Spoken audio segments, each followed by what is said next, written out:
আমরা হচ্ছে রিসলভিলিটি চেক করব। রিসলভিলিটি চেক করার জন্য ছোট্ট করে আমরা আগে একটা কম্পারেটিভ শেড নিয়েছি। শেড নেওয়ার পরে এটা হচ্ছে ভিনাইল বেস কালি, সেটা রিডিউসার হচ্ছে আলাদাভাবে রিডিউসার আমাদের বানানো ছিল। তো রিডিউসারের সাথে আমরা একটু ডিপ করব। তো ডিপটা কীভাবে করবো আমি দেখাচ্ছি আপনাদের।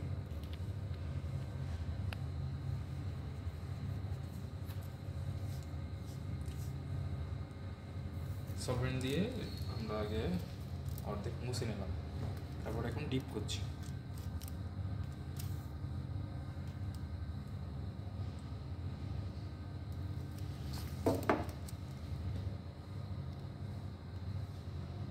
ওকে, আমাদের কম্পারেটিভ কালারের দুই কালারের রিসলভিলিটি স্মুথভাবে রিলিজ হয়েছে, স্মুথভাবে দুটোই এক সমানভাবে পড়ছে।